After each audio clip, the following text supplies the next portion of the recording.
Returning now to one of our top stories, business groups are waging open warfare against Labor's plans to push through major workplace relations changes before Christmas. It comes as senior cabinet ministers publicly attack Reserve Bank Governor Philip Lowe. Joining me now live is Labor MP Josh Burns. Thank you very much for joining us. Are employers at war with the government over IR reforms?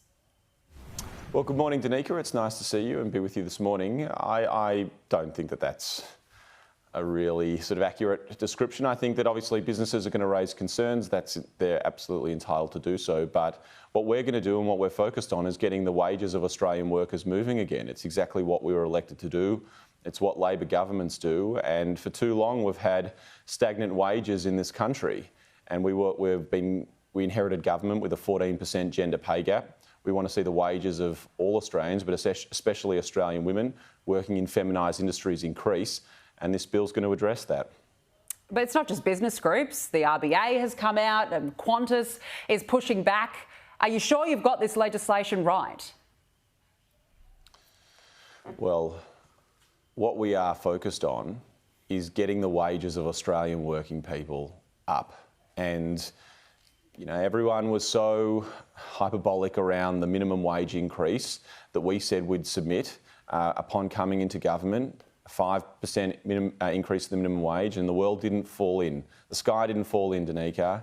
The same thing happened with our aged care workers when these people were literally the heroes of our pandemic, turning up to work, looking after our senior Australians, and we submitted via the Fair Work Commission for a wage increase for our aged care workers. And again, the sky didn't fall in. The sky's not going to fall in. For too long, we've had low wages as a deliberate design feature of the Australian economy as per the previous government. That's what Matthias Cormann, the former finance minister, said. It's not our way, it's not our approach. We want to get wages moving, and that's what this bill will do.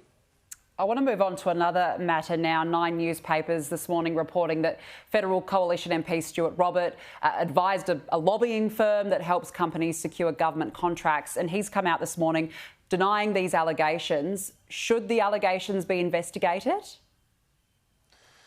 Well, these are really serious allegations about the conduct of a former minister and the information that he provided to people who were also involved in his own fundraising for his re-election campaign. So Peter Dutton needs to decide if this is the standard of behaviour that is acceptable for his front bench. And it's now a matter for Peter Dutton to think about, you know, does he want the dregs, the leftovers of the Morrison government lingering around in his front bench? Does he want to just be associated with the scandals and the cover-ups of the previous Morrison government? Or is Peter Dutton going to take a different approach? I think Australians at the last election wanted to see an improvement in the standards of politics, and that's now a matter for Peter Dutton of whether he's going to be a part of it or whether he's going to be a part of the leftovers of the Morrison era of scandals and cover-ups.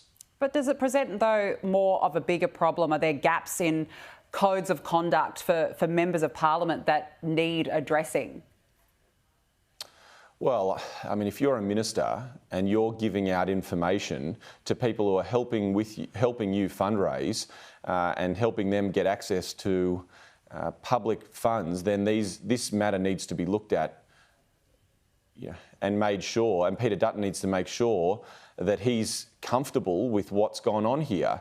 Stuart Robert is a member of Peter Dutton's front bench, and now Peter Dutton needs to decide, does he want to be the continuation of the Morrison government leftovers of scandals, cover-ups, or does he want to take a different approach? And there are serious things that have been raised here. Stuart Robert has a history of these sorts of inappropriate use of his public office. There was a trip where he was in China and was acting in a private capacity when he was flouting his public role. There is a history there, and it's now a matter for Peter Dutton to be comfortable with the fact that Stuart Robert has potentially misused his public office.